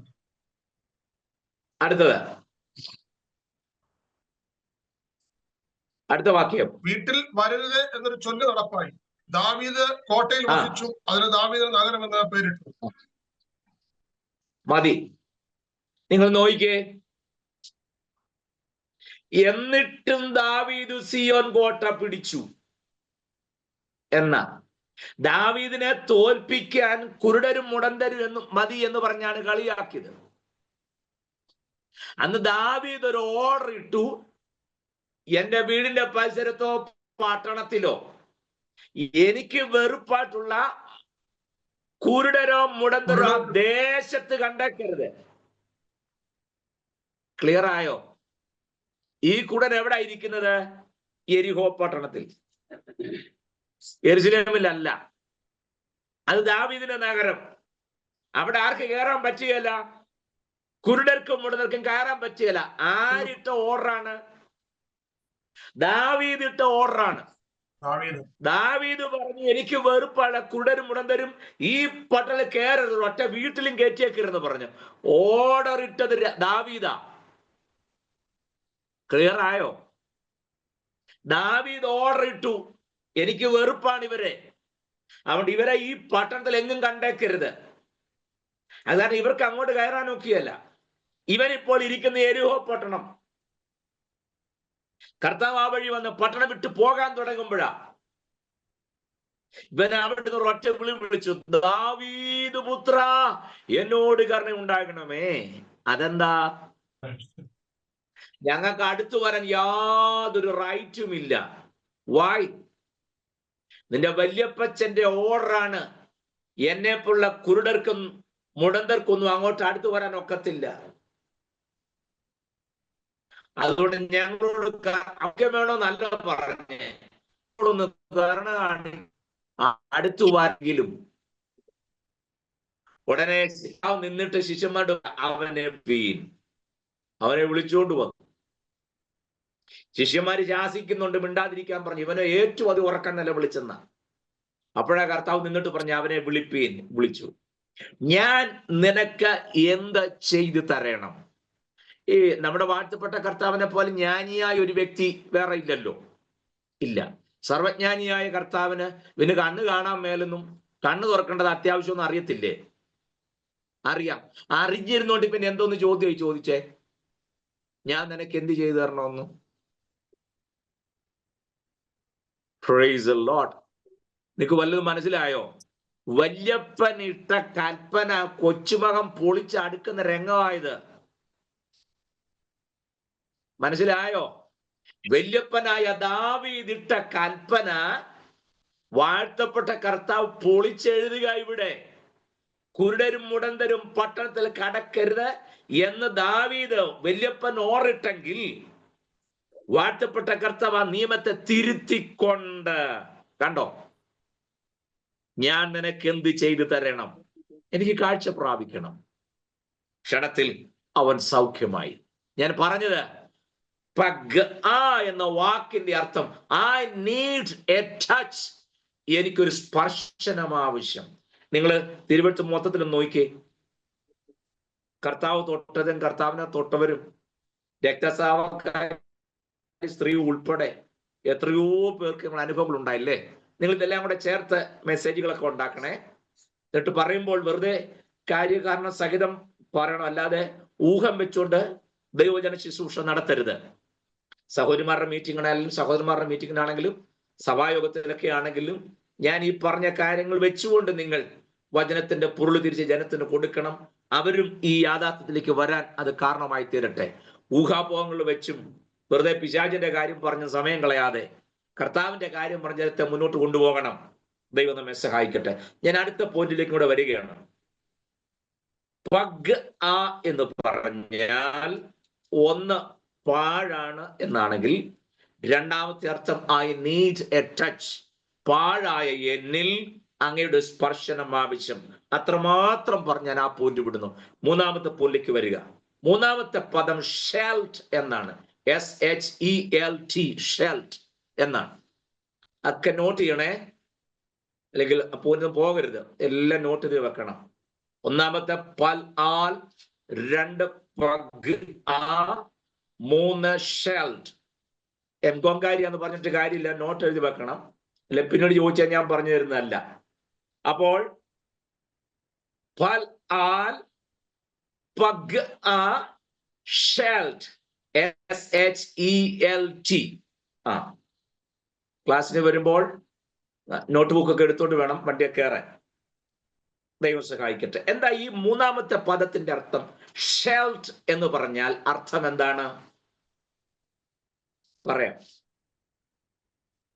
അതിന്റെ ഒന്നാമത്തെ അർത്ഥം വലിച്ചു പിടിക്കുക. വലിച്ചു പിടിക്കുക എന്നാണ്. പ്രാർത്ഥനയുടെ മൂന്നാമത്തെ തലം വലിച്ചു പിടിക്കുക. ആരെ? ദൈവത്തെ നമ്മിലേക്ക്. ആ ദൈവം നമ്മിൽ തമ്മിൽ ഒരു ദൃഢബന്ധത്തിൽ വന്ന ദൈവത്തെ നമ്മിലേക്ക് വലിച്ചടിപ്പിക്കുന്ന ഒരു പ്രോസസ്സാണ് എന്ത്? പ്രാർത്ഥന. ക്ലിയർ ആണെന്ന് ഞാൻ വിശ്വസിക്കുന്നു. കണ്ടോ? അപ്പൊ വലിച്ചു പിടിക്കുക. പണ്ട് യാക്കോബ് ഇതാണ് അവിടെ ചെയ്തത്. എന്ത്? ചേട്ടനെ കളിപ്പിച്ച് അനുഗ്രഹവും വാങ്ങിച്ച്, അവൻ കളിപ്പിക്കാത്തവരാരും ഇല്ല, എല്ലാരെയും കളിപ്പിച്ച് ഇല്ലേ? സ്തോത്രം. യാക്കോബിന്റെ അർത്ഥമൊക്കെ ഞാൻ മുമ്പ് പറഞ്ഞെന്ന് ഓർക്കുന്നുണ്ടോ? ആ, ഞാൻ ആവർത്തിക്കുന്നില്ല. യാക്കോബ് എന്ന വാക്കിന്റെ അർത്ഥം ഓർക്കുന്നുണ്ടോ? എന്തോ? കുതികാൽ പിടിക്കുന്നത്. യാക്കോബ് എന്ന വാക്കിന്റെ അർത്ഥം കുതികാൽ പിടിക്കുന്നവൻ. ഉബായി എന്നല്ല, കുതികാൽ പിടിക്കുന്ന എന്നാണ്. ഇവൻ കുതികാൽ പിടിക്കുന്നവൻ. അത് എവിടെ മുതൽ തുടങ്ങി? അമ്മയുടെ ഉദരത്തിൽ നിന്ന് വന്നപ്പം മുതൽ. കണ്ടോ? ചേട്ടന്റെ കാലെ പിടിച്ചോണ്ടാ വന്ന്. അവിടെ മുതൽ കാല് പിടുത്തം തുടങ്ങിയതാ. ലാസ്റ്റ് യാബോക്കിന്റെ കടവിൽ വെച്ചൊരു കാല് പിടിച്ചു. അത് കറക്റ്റ് കാലായിരുന്നു കൊണ്ട് രക്ഷപ്പെടുകയും ചെയ്തു. ജീവിതത്തിൽ എത്ര പേരുടെ കാല് പിടിച്ചെന്നറിയോ യാക്കോബ്? സ്തോത്രം. അതുകൊണ്ടാണ് ആ പേര് അങ്ങനെ വരാൻ കാരണം. ഞാൻ മുൻപും പറഞ്ഞു, എബ്രായ ഭാഷയിൽ പേരിടുമ്പോൾ ഈ നൗൺസ് ഫോം ഉണ്ടാകുന്നത് വേർബിൽ നിന്നാണ്. മറക്കരുത്, ക്രിയാപദത്തിൽ നിന്നാണ് നാമപദം ഉണ്ടാകുന്നത്. വെർബിൽ നിന്നാണ് നൗൺ ഉണ്ടാകുന്നത്. നമ്മൾ വെറുതെ പേരിടുന്ന പോലല്ല യഹൂദൻ പേരിടുന്നത്. ആ പേരിന്റെ അർത്ഥം എന്താണ്, അതനുസരിച്ച് അവന്റെ ക്യാരക്ടർ. സ്തോത്രം. ഓക്കെ, ഇവൻ കുതികാൽ പിടിക്കുന്നവൻ എന്നാണ്. ആ പേര് തമ്പുരാൻ മാറ്റി ഇസ്രായേൽ എന്നാക്കി. അത്യുന്നതന്റെ ദൃഷ്ടി എപ്പോഴും ഇവന്റെ മേൽ പതിഞ്ഞിരിക്കുന്നു. കണ്ടോ, കാല് പിടിച്ച് നടന്നവനാ. പോട്ടെ, വലിച്ചു പിടിക്കുക. ഷെൽറ്റ് എന്ന് പറഞ്ഞ വലിച്ചു പിടിക്കുക എന്നാണ്. യാക്കോബ് ഇങ്ങനെ ഒരിക്കൽ ദൈവത്തെ ഒന്ന് വലിച്ചു പിടിക്കേണ്ട ഒരു സാഹചര്യം ഉണ്ടായി. ഞാൻ പറഞ്ഞില്ല, ചേട്ടന്റെ അനുഗ്രഹം എല്ലാം അടിച്ചു മാറ്റി അതൊന്നും ഒരു വിഷയമാക്കാതെ പുള്ളി ഓടി ഓടി വരിക അല്ലേ. ചേട്ടനെ പേടിച്ചാ വരുന്നത്. വീട് വിട്ടിറങ്ങി ഓടി പ്രാണനാ രക്ഷാർത്ഥ അമ്മാച്ചന്റെ വീട്ടിലേക്കുള്ള ഓട്ടമാ. ബദനാരാമിലേക്ക് ഓടി വരിക. അമ്മാവനായ ലാബാൻ അവിടെ ഉണ്ട്, അങ്ങോട്ട് പോകാനായിട്ടാ വന്ന് ലൂസ് എന്ന് പറഞ്ഞ സ്ഥലത്ത് വന്നു. അവിടെ വന്നപ്പോൾ സൂര്യൻ അസ്തമിച്ചു, ഇരുട്ടായി. അവിടെ കടന്നുറങ്ങി. ആ ഉറക്കം ഇന്ന് വരെ ആരും ഉറങ്ങാത്തില്ല, ഒരു ഉറക്കം. അതിനാ ആ ക്ഷീണത്തിന്റെ കൂടുതൽ ആലോചിച്ച് നോക്കണ, ഒരു കല്ല് തലയണയായിട്ട് വെച്ച് കിടന്നുറങ്ങി. എവിടെ വന്നപ്പോ ലൂസ്, മുൻപ് അതിന് ബഥേൽ എന്ന് പേർ അല്ലേ. ബഥേൽ ലൂസ് ഒന്ന് തന്നെയാണ്. അവിടെ വന്നാണ് ആര് കിടന്നുറങ്ങിയത്? യാക്കോബ് കിടന്നുറങ്ങി. നല്ല ഉറക്കത്തിൽ പുള്ളി ഒരു സ്വപ്നം കണ്ടു. എന്താണ്? ദൂതന്മാർ കയറി ഇറങ്ങി ചെയ്യുന്നു. ഏതിലൂടെ? ഭൂമിയിൽ നിന്ന് സ്വർഗത്തോളം എത്തുന്ന ഒരു ഗോവേണി, അതിൽ കൂടെ ദൂതന്മാർ കയറുകയും ഇറങ്ങുകയും ചെയ്യുന്ന കാഴ്ച ആര് കണ്ടു? യാക്കോബ് കണ്ടു. ഇവിടെയൊക്കെ നിങ്ങൾ ശ്രദ്ധിക്കണേ. നിങ്ങൾ ഈ കാര്യങ്ങളൊക്കെ പറയുമ്പോൾ ഇതും കൂടെ ചേർത്തേ പറയാം. എന്താ ഈ യാക്കോബ് ഈ സ്വപ്നം കാണാൻ കാരണം? വേറെ ഒരു കാരണമില്ല, ഈ കല്ലാ കാരണം. സ്തോത്രം. കാരണം എന്നറിയാമോ? ഈ കല്ല് ചുമ്മാ അവിടെ വഴി കിടന്നൊരു കല്ലല്ലായിരുന്നു. പിന്നെയോ ഇപ്പൊ വന്ന് കിടന്ന സ്ഥലത്ത് പുള്ളിക്ക് അപ്പ പിടി കിട്ടിയില്ലെങ്കിൽ പിന്നീട് മനസ്സിലായി. ഈ ലൂസ് എന്ന ബഥേലിൽ മുമ്പ് വല്യപ്പച്ചനായ അബ്രഹാം വന്ന് താമസിച്ച സ്ഥലമാണ്. ആര്? അബ്രഹാം. അബ്രഹാം താമസിച്ച സ്ഥലത്താണ് ഇപ്പൊ കൊച്ചുമകനും വന്നേ. അബ്രഹാമിന് ഒരു പ്രത്യേകത, എവിടെ കൂടാരം അടിച്ചാലും അദ്ദേഹം അവിടെ യാഗപീഠം പണിയും. അവിടുന്ന് പോകുമ്പോ കൂടാരം പൊളിച്ചോണ്ട് പോകും, യാഗപീഠം അവിടെ കിടക്കും. ക്ലിയർ ആകുന്നുണ്ടോ? മുമ്പ് അബ്രഹാം ഇവിടെ താമസിച്ചു, അവിടുന്ന് പോയപ്പോ കൂടാരം പൊളിച്ചോണ്ട് പോയി, യാഗപീഠം അവിടെ കിടന്നു. അവിടെയാണ് ആരിപ്പോൾ വന്നത്? കൊച്ചുമകനായി യാക്കോബ് വന്നത്. എന്നിട്ട് എന്തോ സംഭവിച്ചു? ഒരു കല്ല് തലണയായിട്ട് വെച്ച് കിടന്നങ്ങ് ഉറങ്ങി. ആ കല്ല് ഏതാണെന്നറിയാവോ? വല്യപ്പച്ചൻ യാഗപീഠം പണിത യാഗപീഠത്തിന്റെ കല്ലിൽ ഒന്നാണ് ആർക്ക് തലണയായിട്ട് കിട്ടിയത്? യാക്കോബിന് കിട്ടിയത്. ക്ലിയർ ആയോ? സ്തോത്രം. അപ്പൊ ഈ കല്ലും ദൈവമായിട്ടൊരു ബന്ധം ഉണ്ടായിരുന്നു. ഈ കല്ലിന്റെ മേലാണല്ലോ യാഗം നടന്നതും വഴിപാട് നടന്നതും ഒക്കെ. ദൈവ സാന്നിധ്യം ഇറങ്ങി വന്ന കല്ലായിരുന്നത് കൊണ്ടാണ് പുള്ളി കിടന്ന് സുഖമായിട്ട് ഉറങ്ങുകയും ചെയ്തു, സ്വർഗീയ ദർശനങ്ങൾ കാണുവാൻ കാരണമായതും. ഞാനൊരു കാര്യം പറയാം. ക്ഷീണിച്ചാവശ്യനായി യാക്കോബ് ഒന്ന് കിടന്നപ്പോൾ തലയ്ക്ക് താങ്ങായത് ഈ കല്ലാണ്. എന്ന് പറഞ്ഞാൽ വല്യപ്പച്ചൻ ആരാധിച്ച ദൈവത്തിന്റെ യാഗപീഠത്തിന്റെ കല്ലാണ് കൊച്ചുമകന്റെ തലയ്ക്ക് താങ്ങായിട്ട് നിന്നത്. ഞാനൊരു കാര്യം പറയാം. തലമുറകൾ ക്ഷീണിച്ച് തളർന്ന അവശരാകുന്ന സന്ദർഭങ്ങളിൽ പിതാക്കന്മാരുടെ ആരാധനയും പിതാക്കന്മാരുടെ വഴിപാടും അവർ അർപ്പിച്ച യാഗങ്ങളുടെ എഫക്റ്റ് ആയിരിക്കണം, ആഫ്റ്റർ എഫക്റ്റ് ആയിരിക്കട്ടെ കൊച്ചുമക്കൾക്ക് തലയ്ക്ക് താങ്ങായി നിൽക്കാൻ കാരണമായി മാറേണ്ടത്. പോട്ടെ, ഞാൻ അവിടെ ഒന്നും നിൽക്കുന്നില്ല. അവിടുന്ന് പോയി അവസാനം ബാക്കി ചരിത്രമെല്ലാം ഞാൻ കട്ട് ഷോട്ട് ചെയ്തിട്ട് വേഗം പറയാം. ഇപ്പോൾ തിരിച്ച് യാക്കോബിന്റെ അരികിലോട്ട് പോകാൻ തനിക്ക് താല്പര്യം കാര്യങ്ങളൊക്കെ ഉണ്ട്. പക്ഷേ അങ്ങനെ ഓടി വരുന്ന വഴിക്ക് വീണ്ടും യാബോക്ക് കടവ് കടന്ന് അക്കരയ്ക്ക് പോകണം.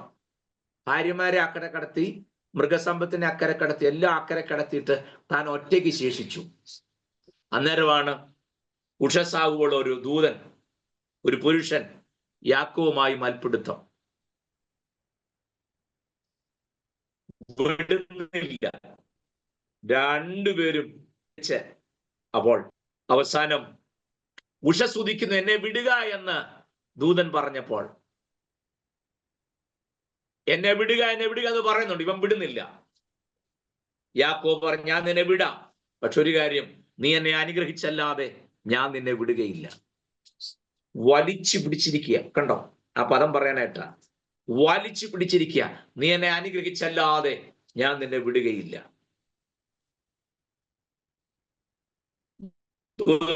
ഞാൻ നിന്നെ അനുഗ്രഹിക്കാം, പക്ഷെ അതിന് ഒരു കാര്യം, നിന്റെ പേരെന്താന്ന് ചോദിച്ചു. അതെന്തിനാ അന്നേരം ആ പേര് ചോദിച്ചത്? കാര്യം പറയാം. 20 വർഷം മുൻപ് സ്വന്തം അപ്പനായി ഇസഹാക്കിന്റെ മുമ്പിൽ ലോകത്തെ ആദ്യത്തെ ഫാൻസി ഡ്രസ് നടത്തിയ കക്ഷിയാണ് ആര്? യാക്കോബ്. ആദ്യത്തെ ഫാൻസി ഡ്രസ് നടത്തുന്നത് യാക്കോബ. പ്രച്ഛന്ന വേഷം, ആട്ടുംതോലും ഒക്കെ ധരിച്ച് ചേട്ടനായ ഏശാവിന്റെ രൂപത്തിൽ ജന്മം കൊടുത്ത അപ്പന്റെ മുമ്പിൽ പോയി നിൽക്കുക. അപ്പൻ ഒരു ചോദ്യം ചോദിച്ചു, നിന്റെ പേരെന്താ, നീ ആരാന്ന് ചോദിച്ചു. അന്ന് യാക്കോബ് പറഞ്ഞു, ഞാൻ നിന്റെ ആദിജാതനായ ഏശാവാകുന്നു. കണ്ടോ? ശബ്ദം യാക്കോബിന്റെ, ശരീരം ഏശാവിന്റെ ആണല്ലോ. ഏതായാലും ഇരിക്കട്ടെ എന്നും പറഞ്ഞ് മുഴുവൻ അനുഗ്രഹം കൊടുത്തു. 20 വർഷം മുമ്പ് സ്വന്തം അപ്പന്റെ മുഖത്ത് നോക്കി യാക്കോബ് പറഞ്ഞു, ഞാൻ നിന്റെ ആദിജാതനായ ഏശാവാകുന്നു. വർഷം 20 കഴിഞ്ഞപ്പോൾ ദൂതൻ ഒരു ചോദ്യം, നിന്റെ പേരെന്താ? ഒരിക്കലും ഈ ചോദ്യം ഇനി ആവർത്തിക്കുമെന്ന് യാക്കോബ് ചിന്തിച്ചില്ല. വർഷം എത്ര കഴിഞ്ഞാലും, മനസ്സിലാകുന്നുണ്ടോ? ആരെല്ലാം എവിടെല്ലാം കളിപ്പിച്ചിട്ടുണ്ടോ, കടക്കുന്നതിന് മുമ്പ് അക്കരെ വെച്ച് തന്നെ നീ നടത്തിയ സകല കളിപ്പിരി ഏതാണെന്ന് പറഞ്ഞിട്ട് അക്കരയ്ക്ക് വിടൂ. ദൂതൻ ചോദിച്ചു, നിന്റെ പേരെന്താണ്? വെള്ളിടി വെട്ടും പോലെ ആയിപ്പോയി. 20 വർഷം മുമ്പ് അപ്പൻ ചോദിച്ച ചോദ്യം ഇപ്പോൾ ദൂതൻ ചോദിക്കുക. നിർവാഹമില്ലാതെ യാക്കോബ് പറഞ്ഞു, എന്റെ പേര് യാക്കോബ് എന്നാണ്. ദൂതൻ പറഞ്ഞു, ഇനി നിന്റെ പേര് യാക്കോബ് എന്നല്ല, നിന്റെ പേര് ഇസ്രായേൽ എന്നാകും. നിന്റെ മേൽ കണ്ണ് പതിഞ്ഞിരിക്കും. ആരുടെ? അത്യുന്നതന്റെ. Praise the Lord. മനസ്സിലായോ? ഇനി മുതൽ അത്യുന്നത കണ്ണെപ്പോഴും നിന്റെ മേൽ പതിഞ്ഞിരിക്കും. എങ്ങോട്ടും ഇമവെട്ടാതെ ദൈവത്തിന്റെ കണ്ണ് നിന്റെ മേൽ പതിഞ്ഞിരിക്കും. അതിന്റെ പേരാണ് ഇസ്രായേൽ. കണ്ടോ? യാക്കോബിന് കിട്ടിയ പേരാണെങ്കിൽ ഇന്ന് ആ പേരിൽ ഒരു രാജ്യം തന്നെ നിലനിൽക്കേ. ദൈവം കൊടുത്ത ആ പേരിന്റെ അർത്ഥം ഇപ്പോഴും മാറിയിട്ടില്ല. ഇന്നും ആ രാജ്യത്തിന്റെ മേലും ദൈവത്തിന്റെ കണ്ണ് സദാ സൂക്ഷ്മദൃഷ്ടിയോടെ പതിഞ്ഞിരിക്കുന്നത് കൊണ്ടാണ് വർഷങ്ങൾ കുറേയായി ചുറ്റുമുള്ള മുഴുവൻ രാജ്യങ്ങളും കിണഞ്ഞ് പരിശ്രമിച്ചിട്ടും ഈ രാജ്യത്തെ പൊടി പോലും ഈ ഭൂമുഖത്ത് കാണുകയില്ല എന്ന് വെല്ലുവിളിച്ച് എത്രയോ രാജ്യങ്ങൾ രംഗത്ത് വന്നിട്ടും അവരൊന്ന് ഇളക്കാൻ പോലും കഴിയാത്തതിന്റെ കാരണം ആയുധശേഷി കൊണ്ട് മാത്രമല്ല, തമ്പുരാൻ നേരിട്ട് പറഞ്ഞു, എന്റെ കണ്ണെപ്പോഴും അവിടെ ഉണ്ടാകും, എന്റെ ദൃഷ്ടി പതിഞ്ഞിരിക്കും. ഞാൻ സൂക്ഷ്മ ദൃഷ്ടിയോടുകൂടെ, അല്ലേ? നമ്മൾ പാടുന്ന ഒരു പഴയ പാട്ടുണ്ട്, ദൃഷ്ടി എന്റെ മേൽ വെച്ച് ഇഷ്ടമായി നോക്കുന്ന ദൈവത്തിന് സ്തോത്രം ഇന്നും എന്നേക്കും. നല്ല മനോഹരമായ ഒരു പാട്ട്, അല്ലേ? നമ്മൾ ആ പാട്ടെല്ലാം കളിച്ച് നീ എന്റെ ചങ്കാണേ, എന്റെ ബ്രോ ആണെന്നൊക്കെ ഇപ്പോഴത്തെ പാട്ട്. ഇപ്പോഴത്തെ ഒരു ഫേമസ് പാട്ടാ, എന്റെ ചങ്കാണ്. ഇപ്പൊ കർത്താവിനെ വിളിക്കുന്ന ബ്രോ എന്നൊക്കെയാ. പോട്ടെ, നല്ലൊരു ക്ലാസിന്റെ അവസാനം ഞാനായിട്ട് കുളവാക്കുന്നില്ല. അത് പറയുമ്പോ എന്റെ സർവ്വ കൺട്രോളും പോവും. ഞാൻ ദൈവരൂപയിൽ ആശ്രയിച്ചങ്ങ് നിൽക്കുക. സ്തോത്രം. നമുക്ക് ഈ സുബോധം നഷ്ടപ്പെട്ടാൽ എന്താ ചെയ്യുന്നത്? കർത്താവിനെ കുറിച്ച് ഇരിക്കും, നീ എന്റെ ചങ്കാണ്. നാളത്തെ പാട്ടിനകത്ത് നീ എന്റെ ബ്രോ ആന്ന് തന്നെ പറയും. കണ്ടു, യാതൊരു സംശയമില്ല. പണ്ട് അപ്പച്ചന്മാര് പാടുന്ന ഇങ്ങനെയായിരുന്നു: ദൃഷ്ടി എന്റെ മേൽ വെച്ചിഷ്ടമായി നോക്കുന്ന ദൈവത്തിനു സ്തോത്രം ഇന്നു എന്നേക്കും. എന്നാ മനോഹരമായ ഒരു പാട്ടാണ് അതല്ലേ. ക്ഷാമകാലത്ത് എന്നെ ക്ഷേമമായി പോറ്റുന്ന ദൈവത്തിനു സ്തോത്രം ഇന്നും എന്നേക്കും. വൻകൃപയിൽ എന്നെ ഇന്നയോളം കാത്ത, അല്ലെ, രോഗശയ്യയിലൻ കൂടെയിരിക്കുന്ന, കണ്ണുനീർ തൂകുമ്പോൾ മനസ്സലിയുന്ന, എല്ലാ രോഗങ്ങൾക്കും നല്ല വൈദ്യനായ. എത്ര മനോഹരമായ പാട്ടാണ്. ഓരോ നാളും എൻ്റെ ഭാരം ചുമക്കുന്ന എന്റെ ദൈവത്തിനു സ്തോത്രം ഇന്നും എന്നേക്കും. Praise the Lord. ബോധ്യമാകുന്ന വിശ്വസിക്കുന്നു. കണ്ടോ, യാക്കോബ് വലിച്ചു പിടിക്കുക എന്ന് പറഞ്ഞാൽ ഇതിനൊരു പരിഹാരം വരാതെ എനിക്കൊരു ചുവട് മുന്നോട്ട് വെക്കാൻ പറ്റുന്നില്ല. ആ സന്ദർഭത്തിൽ ദൈവ സാന്നിധ്യത്തിന് വേണ്ടി തിരുമ്പാകെ മുഴങ്കാലും അടക്കുന്ന പ്രക്രിയയുടെ പേരാണ് പ്രാർത്ഥന. കർത്താവേ, അങ്ങയുടെ കൃപയില്ലാതെ, അങ്ങയുടെ ശക്തിയില്ലാതെ, അങ്ങയുടെ സാന്നിധ്യമില്ലാതെ എന്നെ കൊണ്ടൊന്നും കഴിയില്ല. നീ എന്നെ ബലപ്പെടുത്തണം, അങ്ങനെ ശക്തീകരിക്കണം, അങ്ങയുടെ അമിത ബലം എന്റെ മേൽ പകരണം എന്ന് പറഞ്ഞ് വലിച്ചു പിടിക്കുക ദൈവത്തെ. സ്തോത്രം. കയറിട്ട് ഇങ്ങനെ തടി വലിക്കും പോലെ വലിക്കുന്ന കാര്യമൊന്നുമല്ല ഞാൻ പറഞ്ഞേ. ഞാൻ പലപ്പോഴും പറയാറുണ്ട്, സങ്കീർത്തനക്കാരൻ പറയണേ, കരയുന്ന കാക്ക കുഞ്ഞുങ്ങൾക്കും അതതിന്റെ ആഹാരം കൊടുക്കുന്നവൻ. ഞാൻ ആ വാക്യം ആലോചിച്ച് അന്തം വിട്ടുപോയിട്ടുണ്ട്. കരയുന്ന കാക്ക കുഞ്ഞിന് ആഹാരം കൊടുക്കുന്നല്ല, കരയുന്ന കാക്കിനും അതതിന്റെ ആഹാരം കൊടുക്കുന്നു.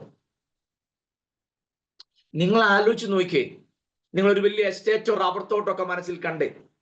ആ റബ്ബർ തോട്ടത്തിനകത്തൊരു ആ ഇരുട്ട് പരന്നു കിടക്കുന്ന ആ റബ്ബർ തോട്ടത്തിന്റെ അങ്ങേ മൂലയിൽ ആ റബ്ബറിന്റെ കമ്പയിലിരുന്ന് ഒരു കാക്ക കുഞ്ഞ് വിശന്ന് കരയുമ്പോൾ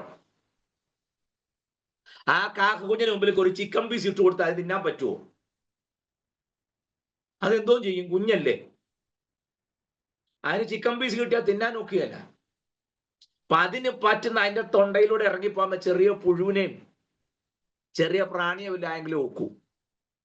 ഇപ്പൊ കൃത്യമായിട്ട് ആ നമ്മളാരും ശ്രദ്ധിക്കാത്ത ആ വലിയ റബ്ബർ തോട്ടത്തിന്റെ അങ്ങേ അറ്റത്ത് ഒരു കൊച്ചു കമ്പയിലിരുന്ന് വിശന്നൊരു കുഞ്ഞു കാക്ക കരയുമ്പോൾ അതിന്റെ തൊണ്ടയുടെ വലിപ്പം പറഞ്ഞ് അതിന് തിന്നാൻ പറ്റുന്ന ആഹാരത്തിന്റെ ശേഷി അറിഞ്ഞ് അതിന്റെ മുമ്പിൽ അത് കൊണ്ടിട്ട് അതിന്റെ വിശപ്പടക്കാൻ ശ്രമിക്കുന്ന ഒരു വാഴ്ത്തപ്പെട്ട കർത്താവ്. ഞാൻ ചോദിക്കട്ടെ, ആ കാക്ക രക്ഷിക്കപ്പെട്ടതാണോ?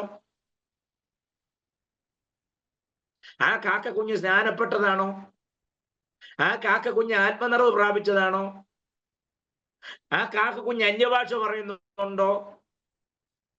ആ കാക്ക കുഞ്ഞ് ഒറ്റ ദിവസം പോലും മുടങ്ങാൻ സഹായത്തിന് വരുന്നുണ്ടോ? ഇതൊന്നുമില്ലല്ലോ. ശബ്ദം കേട്ടാൽ പോലും ഒരു സുഖമില്ലാത്ത ക്രാന്ന് കാറുന്ന വായെല്ലാം ചുമന്നിരിക്കുന്ന ഒരു കാക്ക കുഞ്ഞ് വിശന്നൊരു വൃക്ഷത്തിന്റെ കൊമ്പിൽ നിന്ന് കരയുമ്പോൾ അതിന്റെ വിശപ്പറിഞ്ഞ് അതിന് പറ്റുന്ന ആഹാരം കൊണ്ട് കൊടുക്കാൻ ശ്രദ്ധിക്കുന്ന ദൈവം.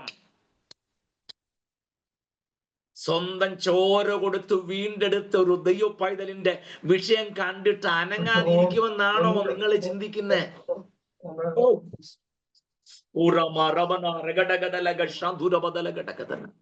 ക്ലാസ് ആണെന്ന് എനിക്കറിയാം. ഞാൻ നിങ്ങളെ ഉറപ്പിക്കാൻ പറയട്ടെ.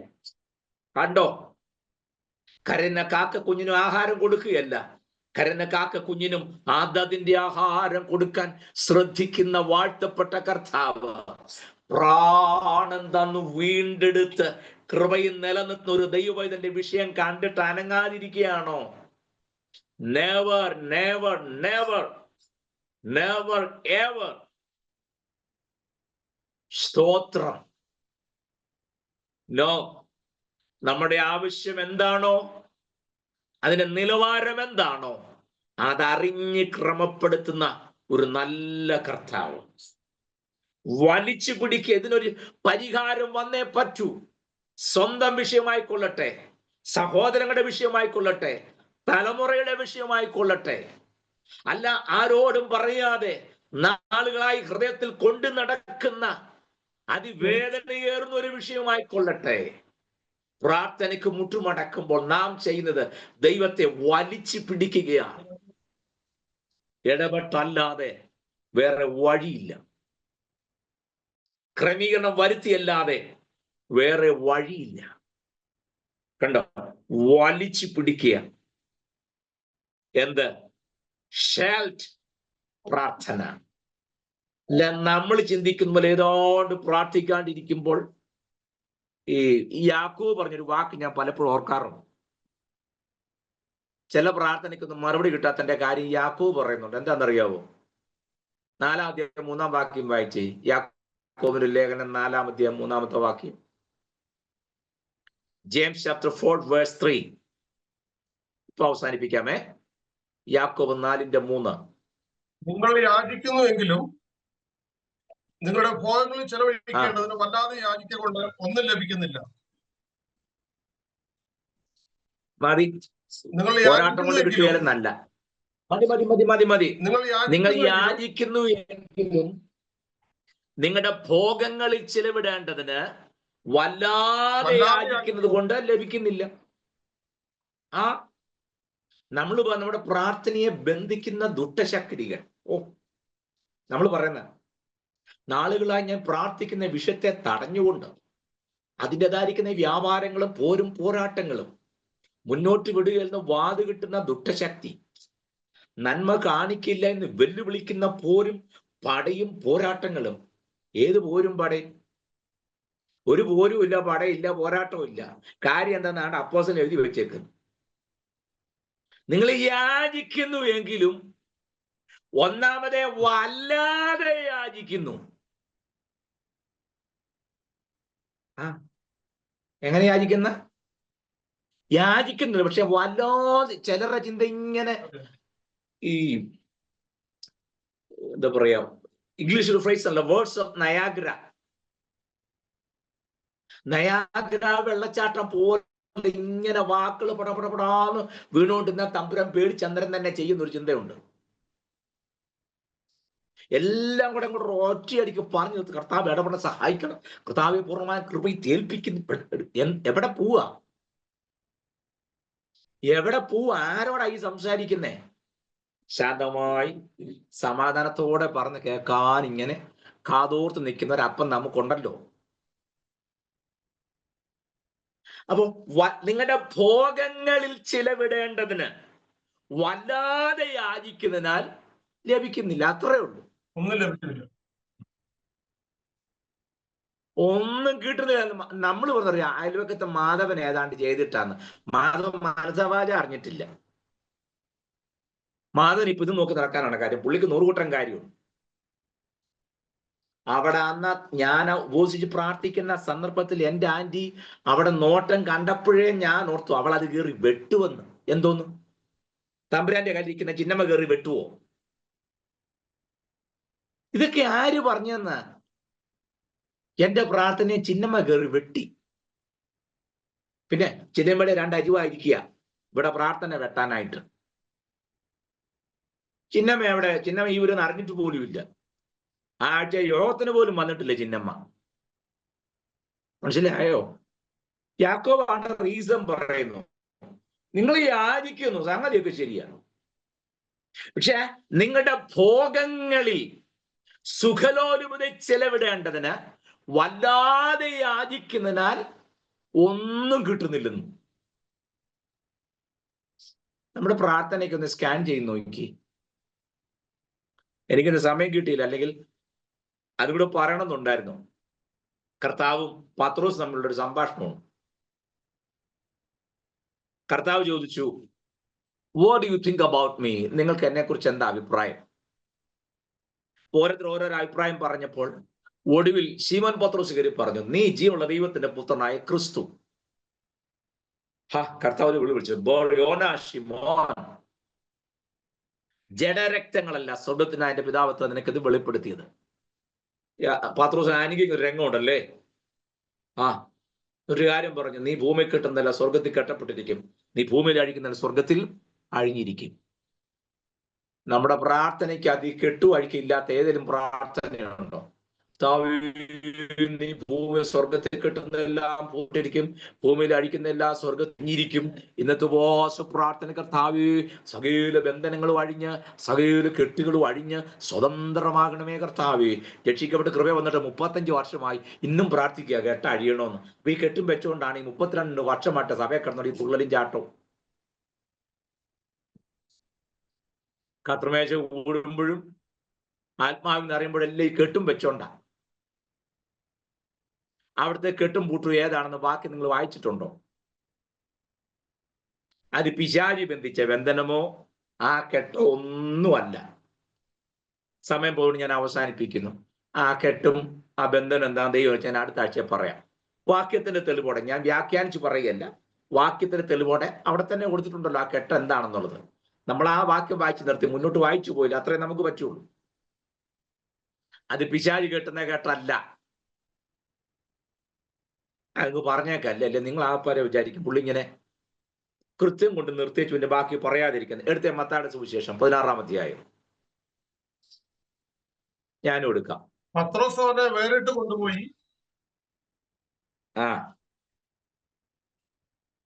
ഏത് വാക്യം ദൈവാസനെ വായിച്ചേ? കർത്താവേ, അത് 22-ാം വാക്യം.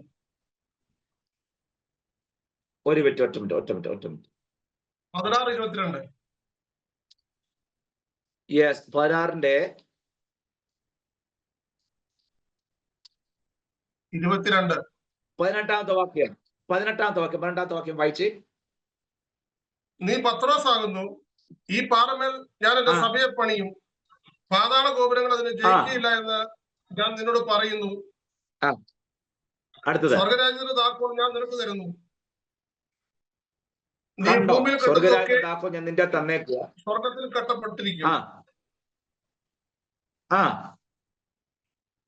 നീ ഭൂമിയിൽ അഴിക്കുന്നതൊക്കെ സ്വർഗത്തിൽ അഴിഞ്ഞിരിക്കും എന്ന് ഉത്തരം പറഞ്ഞു.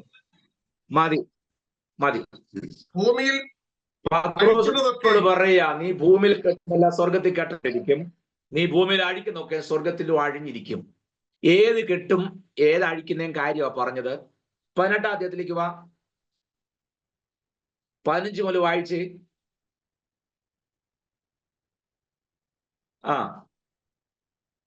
അവിടെ തന്നെ ഉണ്ടല്ലോ, 15 മുതൽ. നീ ചെന്ന്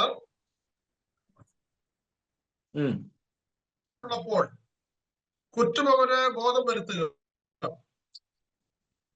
അവൻ നിന്റെ വാക്ക് കേട്ടാൽ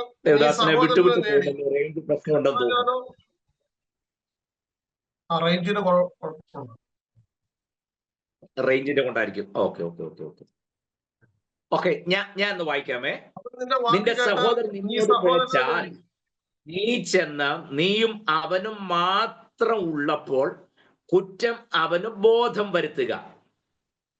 അവൻ നിന്റെ വാക്ക് കേട്ടാൽ നീ സഹോദരനെ നേടി. കർത്താവ് പറഞ്ഞു കൊടുക്കുന്ന രീതി കണ്ടോ? എന്താണ്?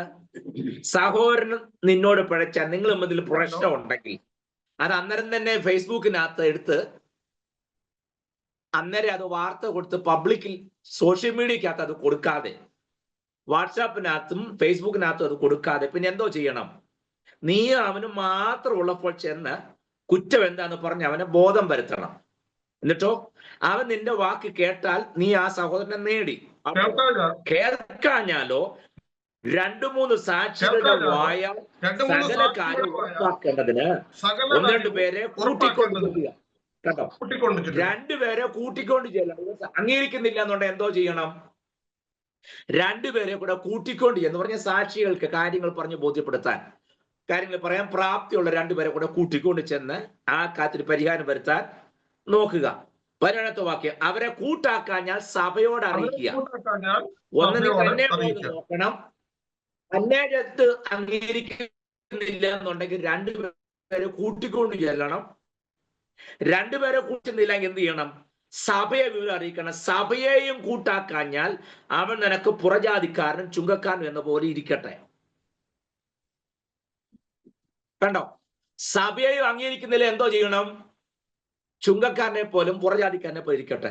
അടുത്ത വാക്ക്, നിങ്ങൾ ഭൂമിയിൽ കെട്ടുന്നതെല്ലാം സ്വർഗത്തിലും കെട്ടപ്പെട്ടിരിക്കും, ഭൂമിയിൽ അഴിക്കുന്നതെല്ലാം സ്വർഗത്തിലും അഴിഞ്ഞിരിക്കുമെന്ന് ഞാൻ സത്യമായിട്ട് നിങ്ങളോട് പറയുന്നു. എന്താ അതിന്റെ അർത്ഥം? അടുത്ത വാക്യം വായിക്കും കിട്ടും. ഭൂമി വെച്ച് നിങ്ങൾ രണ്ടുപേർ യാചിക്കുന്ന ഏത് കാര്യത്തിലും ഐകമത്യപ്പെട്ടാൽ. ഈ വാക്കെല്ലാം കണക്റ്റഡ് ആണ്. മനസ്സിലായോ ഏതായി കെട്ടെന്ന്? സഹോദരൻ നിന്നോട് പിഴച്ചാൽ, കുറ്റം ചെയ്തിട്ടുണ്ടെങ്കിൽ, നീ ആദ്യം ചെന്ന് നീ ഒറ്റയ്ക്ക് സംസാരിച്ച് ആ കാര്യം പരിഹരിക്കാൻ നോക്കണം. അത് അംഗീകരിക്കുന്നില്ലെങ്കിൽ രണ്ടുപേരും കൂട്ടിക്കൊണ്ട് ചെന്നിട്ട് അത് പരിഹരിക്കാൻ നോക്കണം. അതും പറ്റുന്നില്ലെങ്കിൽ സഭയെ അറിയിക്കണം. സഭയും ചെന്ന് സഭയാറ്റും കാര്യം പരിഹരിക്കാൻ നോക്കിയിട്ടും അംഗീകരിക്കുന്നില്ല എന്നുണ്ടെങ്കിൽ അവനെ വിട്ടേര്. നിങ്ങൾ ഭൂമിയിൽ കെട്ടുന്നെല്ലാം സ്വർഗത്തിലും കെട്ടപ്പെട്ടിരിക്കും, നിങ്ങൾ ഭൂമിയിൽ അഴിക്കുന്നെല്ലാം സ്വർഗത്തിലും അഴിഞ്ഞിരിക്കും എന്ന് പറഞ്ഞാൽ, നിങ്ങൾ ഭൂമി വെച്ച രണ്ടുപേർ ഒരു വിഷയത്തിൽ ഐകമത്യപ്പെട്ടാൽ എന്ന് പറഞ്ഞാൽ, മേൽ പറഞ്ഞ വിഷയം വെച്ചാണെങ്കിൽ ഒരു ഐകമത്യവും എല്ലാം കുഴഞ്ഞു കിടക്കുകയാണെന്ന് അർത്ഥം. ഞാനും സജിനും തമ്മിൽ, എനിക്ക് സജിനോട് പേഴ്സണലായിട്ട് അല്പം സ്വാതന്ത്ര്യം ഉള്ളതുകൊണ്ടാണ് അങ്ങനെ പറഞ്ഞു, നിങ്ങൾ തെറ്റിദ്ധരിക്കരുത്. മുമ്പേ ആ കക്ഷിയുടെ പേര് പറഞ്ഞോൾ ചിന്തിക്കരുത്. അല്ലല്ല, ദീർഘവർഷങ്ങളുടെ ഒരു സ്വാതന്ത്ര്യമുള്ള ആളായതുകൊണ്ട് വഴക്ക് പറയാനും ശാസിക്കാനും ഒക്കെ എനിക്ക് അല്പം സ്വാതന്ത്ര്യം ഉള്ളത് കൊണ്ട്, അവരുടെ സജിന്റെ അപ്പനും അമ്മേനോട് പറഞ്ഞിട്ടുള്ളതിനാലും ആ സ്വാതന്ത്ര്യം വെച്ചിട്ട് ഞാൻ പറയാം. അപ്പൊ ഞാനും സജിനും തമ്മിൽ ഒരു പ്രശ്നം ഉണ്ടായിരുന്നിരിക്കട്ടെ, ഞങ്ങൾ തമ്മിൽ അങ്ങോട്ട് ചെന്ന് പറയാൻ പാടില്ല, പറഞ്ഞാകെ കുഴഞ്ഞു. അത് ഞാൻ അങ്ങോട്ട് ചെന്ന് പരിഹരിക്കണം. ഞാൻ ചെന്ന് പറഞ്ഞിട്ട് പറ്റാതെ വന്നപ്പോൾ ഞാൻ വേറെ 2 ദേവദാസന്മാരെ കൂട്ടിക്കൊണ്ട് സജിൻ്റെക്ക് സംസാരിച്ചിട്ട് ഏൽക്കുന്നില്ല എന്നിരിക്കട്ടെ. ആ പ്രശ്നത്തിന് പരിഹാരം വരാതിരിക്കുമ്പോൾ ദൈവം ഭാഗ്യം അതൊരു കെട്ടായിട്ട് കിടക്കുക. ഞങ്ങൾ രണ്ടുപേരും ഒരുമിച്ച് യോഗത്തിനിരിക്കുന്നു, ബൈബിൾ ക്ലാസ് ഇരിക്കുന്നു, ഉപവാസ പ്രാർത്ഥനകളെ ഇരിക്കുമ്പോഴുണ്ടല്ലോ, ഞങ്ങൾ തമ്മിൽ കോൺഫ്ലിക്റ്റ് ആയിട്ട് നിൽക്കുക. ഇവിടെ അത് കെട്ടായിട്ട് കിടക്കുകയാണെങ്കിൽ ദൈവസന്നിധിയിലും ആ കെട്ട് കിടക്കും. മനസ്സിലായോ? ഇവിടെ ഇത് അഴിക്കുകയാണെങ്കിൽ തമ്പുരാൻ നോക്കുമ്പോൾ അത് അവിടെ അഴിഞ്ഞിരിക്കും. അതാ ഈ വാക്യത്തിൽ പറഞ്ഞിരിക്കുന്നത്. അല്ലാതെ മനസ്സാവാതെ അറിയാത്ത പിശാചിന്റെ കാര്യമൊന്നുമല്ല. നമ്മള് അവിടെങ്ങാനും സ്വസ്ഥമായിട്ടിരിക്കുന്ന അവനെ ഓടിക്കാൻ പറ്റണം, അവിടെങ്ങാനും കിടന്നോട്ടെ. പുള്ളി നമുക്ക് ഒരു ദ്രോഹം ചെയ്യും, നമ്മൾ ഇതിനെ ഇല്ലാത്ത കുരുക്കെല്ലാം ഉണ്ടാക്കി വെച്ചേക്കല്ലേ. അപ്പൊ കർത്താവ് പറഞ്ഞത് ഇതാണ്, നിങ്ങൾ ദൈവസ്ഥിതി വരുമ്പോൾ രണ്ടുപേർ ഒരു വിഷയത്തിൽ ഐകമത്യപ്പെടണം. അതെങ്ങനെ ഐകമത്യപ്പെടാനാ? ഞങ്ങൾ തമ്മിൽ ആ പാടെ അടിയല്ലേ, പ്രശ്നം പരിഹരിക്കപ്പെട്ടിട്ടുമില്ല. അപ്പൊ അതൊരു കെട്ടായിട്ട് കിടക്കുക ഭൂമിയിൽ. ഒരുമിച്ച് ഒരു സഭയിലാണ്, കെട്ട ഒന്നല്ല 9 കെട്ടാ ഉള്ളത്. തമ്പുരാൻ പറയാ, ഭൂമിയിൽ നിങ്ങൾക്ക് കെട്ടുണ്ടെങ്കിൽ സ്വർഗത്തിലും ദൈവസന്നിധിയിലും അത് കെട്ടായിട്ട് തന്നെ കിടക്കും. നിങ്ങൾ ഇവിടുന്ന് അഴിക്കുകയാണെങ്കിൽ തമ്പുരാന്റെ സ്ക്രീനിലും അത് അഴിഞ്ഞിരിക്കും. ഇത്രയേ ഉള്ളൂ. അതുകൊണ്ട് ഇവിടെ നമ്മൾ തമ്മിൽ എന്തെങ്കിലും പ്രശ്നമുണ്ട്, ഇത് പരിഹരിച്ചാൽ തമ്പുരാന്റെ സ്കാനിങ് മെഷീനകത്തും അത് ക്ലിയർ ആയിട്ട് കാണും. ഇല്ല എന്നുണ്ടെങ്കിൽ അവിടെ ഒരു നോക്കുമ്പോൾ മുഴുവൻ കെട്ടായിട്ട് കാണുമെന്ന ഈ പറഞ്ഞത്. നമ്മളതിന് ആ വാക്യം കൊണ്ട് ഒരു പോക്ക് പോയാൽ ഉപവാസ പ്രാർത്ഥന മുഴുവനും കെട്ടും പൂട്ടും ബന്ധനവും ശാസിച്ചും ഉപവാസ പ്രാർത്ഥന പിന്നെ അതിനു വേണ്ടി തന്നെ ഉള്ളതാണല്ലോ. ഉപവാസ പ്രാർത്ഥനയ്ക്കകത്ത് ആരെങ്കിലും മര്യാദയ്ക്ക് ദൈവനം പറഞ്ഞ് നിങ്ങൾ കേട്ടിട്ടുണ്ടോ? ഉപവാസ പ്രാർത്ഥന പറഞ്ഞാൽ തന്നെ നമുക്ക് പിശാചിനെ ഓടിക്കാന്നുള്ളതാണ്. ഇതുപോലെ ഓടിച്ചാലും തികയാത്തൊരു വർഗം ഭൂമി വേറെ ഇല്ല. നിങ്ങൾ ശ്രദ്ധിച്ചിട്ടുണ്ടോ? ഇന്നത്തെ മീറ്റിംഗ് ഒരു വലിയ വിടുതലായിരിക്കണം. എന്തിൽ നിന്നും? വെരി ഗുഡ്, നല്ല ഒരു വിടുതലായിരിക്കണം. ഏതിൽ നിന്നുള്ള വിടുതൽ? ചാകുന്നത് വരെ വിടുതൽ വേണം. അപ്പൊ ഇന്ന് വരെ സ്വതന്ത്രമായിട്ടില്ല. ഈ പ്രശ്നം ഉണ്ടാകുന്നുണ്ടാ ഗലാത്യ സഭയോട് കർത്താവ് പറയാം 5:1 സ്വാതന്ത്ര്യത്തിനായി കർത്താവ് നമ്മെ സ്വതന്ത്രരാക്കി, ആയാൽ അതിൽ ഉറച്ചു നിൽപ്പീൻ, അടിമുനകത്തിൽ വീണ്ടും കുടുങ്ങിപ്പോകരുത്. നമ്മൾ സ്വതന്ത്രരാന്ന് പറഞ്ഞാലും നമുക്കൊരു, ഇനി എന്ത് പറഞ്ഞാലും നമുക്കൊരു പോരും പോരാട്ടം ഉണ്ടെന്ന് കേൾക്കുന്ന നമുക്ക് സുഖം. അതില്ലെന്ന് പറഞ്ഞാൽ അത് പറയുന്ന എന്നെപ്പോൾ ഉപദേശിമാരെ പിന്നെ ഇന്ത്യ മഹാരാജ്യത്ത് നിന്ന് ഓടിക്കും. അവൻ നമുക്ക് കേൾക്കേണ്ടത് അറിയോ, ഈ നാളുകളായി എന്നാലും കണ്ടോ എത്ര കറക്റ്റാ പറഞ്ഞത്. നീ ദൈവത്തിന്റെ സുരക്ഷിതമാണെന്ന് പറഞ്ഞാൽ അത് കറക്റ്റ് അല്ല. നിനക്ക് വിരോധമായി വരുന്ന ഒരായുധം ഫലിക്കയില്ല. നിന്നെ തൊടുന്നവൻ എന്റെ കണ്ണിന്റെ കൃഷ്ണമണിയെ തൊടുന്നു. അതൊന്നും നമുക്ക് കേൾക്കുമ്പോൾ ഒരു സുഖമില്ല. നമുക്ക് സുഖമുള്ളെന്നറിയാമോ? നാളുകളോ നിന്നോട് പോരാടി നിന്റെ വഴിയെ തടഞ്ഞുകൊണ്ട് തലമുറ നന്മയെ തടഞ്ഞു വെച്ച് ചില ദുഷ്ടശക്തികൾ ഉടനെ നമ്മളങ്ങ് ഒരു കുലുക്കി ഷോൾഡറിന് ഒരു പിരിവിരിപ്പും ഒരു വെട്ടലും ഒക്കെ നമുക്ക് അന്നേരം ഉണ്ടാകും അല്ലേ? ഞാൻ നിന്നെ എന്റെ ഉള്ളം കയ്യിൽ കൊത്തി വെച്ചിരിക്കുന്നു പറഞ്ഞാൽ ഒരു പിരിവിരിപ്പും ഇല്ല, ഒരു കുലുക്കവും ഇല്ല, ഒരു സ്പ്രിങ്ങും ഇല്ല. നിനക്ക് വിരോധമായി വരുന്ന ഒരായുധം വലിക്കുമെന്ന് പറഞ്ഞാൽ കയ്യും അടിക്കാതെ സ്തോത്രം പറയല. സത്യമാണോ? ആ, ഒരു വഴിയായിട്ട് വരി 7 വഴിയായിട്ട് പോകും. അവിടെ കണ്ടു എവിടെ പോയി? 7 വഴിയാ പോകേണ്ടവരും നമ്മുടെ തറവാട്ടിനകത്ത് ഇരിക്കുക. പിന്നെ എങ്ങനെ പോട്ടെ? ഞാൻ എന്റെ വാക്കുകൾക്ക് വിരാമം കുറിക്കും. ഷെൽറ്റ് എന്ന വാക്കിന്റെ അർത്ഥം വലിച്ചു പിടിക്കുക. പ്രാർത്ഥനയിൽ ഒരു ദൈവ പ്രവർത്തിക്കുക. സമയം പോയി ഞാൻ അവസാനിപ്പിക്കട്ടെ.